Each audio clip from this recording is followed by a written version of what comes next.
አዎ ሩታዬ የኔ ቆንጆ ማለት ነው። የሚዲያው ድምቀት፣ የሚዲያው መሪ አትበገር። አንቺ እኮ ትችያለሽ፣ ከምር ትችያለሽ። ነብር እኮ ነሽ። በጣም እንደምትችይም ደግሞ በመናገር ሳይሆን በተግባር አሳይተሻል። እና እናትነት በዚህ አጋጣሚ ቤተሰቦች የሩታዬን ከልጇ ጋር አይቻት በሙዚቃ እንዴት ደስ እንዳለኝ እግዚአብሔርን ነው ምላችሁ። በአንተ የመጣ እያለች ነው፣ በልዑል የመጣ ከዚህ በኋላ እያለች ነው። እንኳን አንቺ ከዚህ በኋላ በልጅ የሚመጣ ሰው አንፈልግም። የእውነቴን ነው ከላይ እስከታች እኮ የእናትነት ስሜት ገብቷቸው እንዴት እንደተንገበገቡ የምር እንዴት እንደሆኑ እኔ ተመልካቾችን ሳይ በጣም ነው የገረመኝና እናትነት ቀላል ነገር አይደለምና ሉልዬ አይደለም እናትህ ከዚህ በኋላ እኛ ራሱ አንፋታቸውም። በአንተ የሚመጣውን ወላ አባት ነው ወላ ምነ የለም እናት እናት ናት በቃ መቼም አትቀየር፣ በምንም አትቀየር ማለት ነው። እና ሩታዬ እንግዲህ አደራሽን በልጅሽ ከዚህ በኋላ እንግዲህ እንደማትመጡ ተስፋ እናደርጋለን። እና ከአይን ያውጣልሽ የኔ ቆንጆ። እግዚአብሔር ያው በጥበብና በሞገሱ አሳድጎልሽ እንግዲህ ለትልቅ ደረጃ እንዲያደርስልሽ የሁላችንም እንደ እናትም እንደ ሴትም ምኞታችን ነው። እና የኔ ውዶች በዚህ አጋጣሚ ትናንትም ተናገር ያለው በስማም እኔ ገርማችሁኛል። እግዚአብሔርን የልጅ ስሜቱ እንዴት እንዳመማችሁ በስማ በብዛት ማለት ነው። የልጅ ህመም እንዴት እንደገባችሁ እግዚአብሔርን አናቅም። ምናልባት ሁሉም ሩታን ጨምረን ያላቅም እግዚአብሔርን ከጀርባቸው ምን እንዳለ ባናቅም፣ ግን ልጁ እንዴት አንጀታችንን እንደበላ ሁላችንንም እና እናንተ ራሱ ኮሜንቶች ምስክር ናችሁ። አንጀታችሁ ስፍስፍ ብሎ ስጽፉ እያዩችሁ ነበረ። በቃ ባላችሁ ጊዜ ራሱ ትጽፋላችሁ። በቃ ለልዑል እንዴ ፍትህ እያላችሁ እኮ ድምፅ አሰምታችኋል ማለት ይቻላል። እና ሩታም ያው ትችላለች እንዳያችኋት በገሬ ናት። እናንተ ራሱ ስም አወጣጥ እኮ እንዴት እንደምትችሉ እግዚአብሔርን በጣም ነው የምገርሙኝ። ሩታ አትበገር ነው ያላችኋት። አትበገር የአባቷ ልጅ የአቶ አብቴ ልጅ እንዲሁ በቀላል እኮ እጅ አሰጥምና። በነገራችን ላይ ምርጦችዬ፣ በተለይ ሴቶችዬ ማለት ነው ከሩታ ምን ተማራችሁ? በአሁኑ ሰዓት ማለት አብርሽ አልተነፍስም ብሎ ነበር አደለ? ልጁን ለመመለስ ዝግጁ አልነበረም፣ ግን ህግ ጋር ሄዳ እንዴት እንዳስተነፈሰችው አያችሁ አደለ? ያውም ደግሞ ይቅርታ ጠይቆ መስጠት። አስቡት እንግዲህ እንዴ እግዚአብሔርን እንዲም አልተነፍስ የሚሉትን ህግ ቦታ ማቆም ነው። ከምሬን ነው። የምንም ፍራ ስጋት የሚባል ነገር የለም። አንተነፍስም እንዲሁ እንዳበጥን እንደ ደነፋን እንኖራለን የሚሉትን ማስተንፈስ ወደ ህግ እየወሰዱና ከዚህ በኋላ እንግዲህ ያው ተንፍሷል አብርሽ። ይዞ መጥፋት የለም ማለት ነው። እና በዚህ አጋጣሚ ሉልዬ የኔ ጌታ ማለት ነው ከእናቱ ጋር እንዴት እንደሚያመጣው ከአይን ያውጣ ብለናል። እድግ በልልን። እኛ ወደናል ሉልዬ፣ ግን ትንሽ አንተንም እያሰቃዩ እኛንም የልብ ትርታችን እያዳመጡ ተጨነቅን ተቸገረን እንጂ የኔ ጌታ ልጅ ለካ ከእናቱ ጋር ነው የሚያምረው። እግዚአብሔርን አባትንማ አየነው እኮ ለልጁ ምን እንደሚጠቅምና ምን እንደሚጎዳው እንኳን አላወቀም። ትናንትና ጅም ቤት ትናንትና አላየነውም እግዚአብሔርን።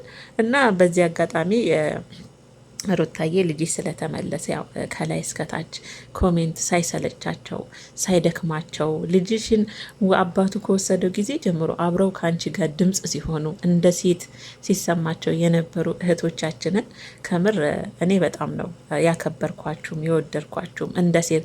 እነሱ ምንም ይስሩ፣ ግን እነሱ በሚሰሩ ስራ ውስጥ ለምንድን ነው ይሄ አንድ ፍሬ ሕፃን ልጅ የሚንገላታው እያሉ ያው እንግዲህ ለልጁ ፍትህ ሲጠይቁ አይሆንም እንደዚህ አይነት ነገር እያሉ ያው ለሉልዬ ፍትህ ሲጠይቁ የቆዩ እንደ እናት ባይወልዱ ራሱ የእናትነትን ስሜት ተረድተው ይሄ ልጅስ ለምን የእነሱ የመነገጃ እንዴት ይሆናል የአንድ ፍሬ ልጅ እያሉ ብዙዎች ያው ድምጻቸውን ሲያሰሙ እኔ በጣም ነው የደነቀኝ። እግዚአብሔርን ሳይገባችሁ ቀርቶ አይደለም፣ ብዙ ነገር ይገባቸዋል፣ ምን እየተሰራ እንደሆነ ምን እየተካሄደ ግን ደግሞ ልጁ ይሆናል አይደል? የእናትነት ስሜት ምን አለ እንደሰማችሁ ነው የተረዳችሁና እናንተን አለማድነቅም አለመውደድም ጌታን ከባድ ነው፣ በጣም ከባድ ነው።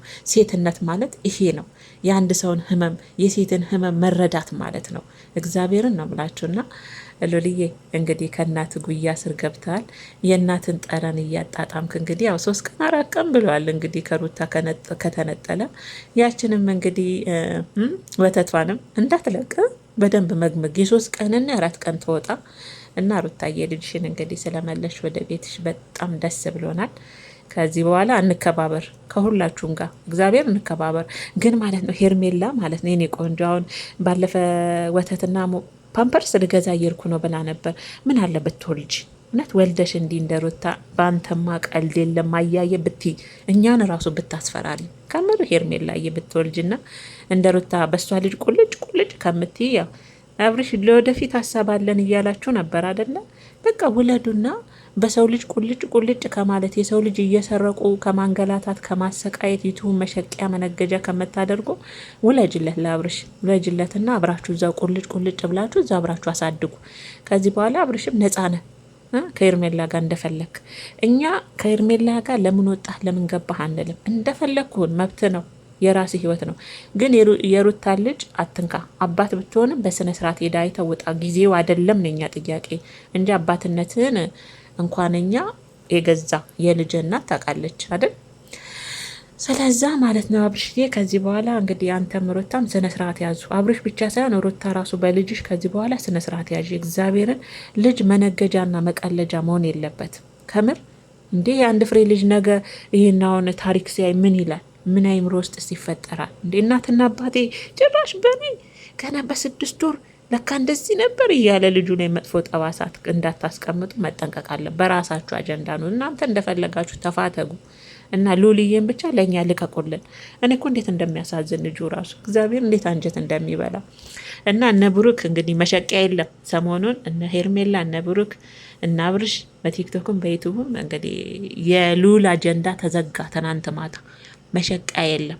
ትናንት ጭራሽ ብሩክ ማነው አቤል ይዞ ጠፋ ብለው ቪዲዮ ሰርተዋል። የውሸት እኮ ነው የውሸት። አቤል ልጁን ይዞ ጠፋ ብለው ቪዲዮ ሰርተው ነበር። ከዚህ በኋላ በምን ትሸቅሉ? ልጁ እናቱ ጋ ነው። በምን ትሸቅላላችሁ? እና አቤል እና ብሩክ ማለት ነው። መሸቂያቸው እኮ በነገራችን ላይ የእነሱ እኮ ዋና ዶራን ማስገቢያቸው ሩታ አብርሽ ናቸው። እነሱ ካልተጣሉ የሆነ ነገር ማለ ካልተከፈተ ችግር ነው። በምን ይሰበስባሉ? ኑንንም ጨምረው ነበረ ሳይጠፋ ጠፋ ብለው ሰርተው ነበረ እና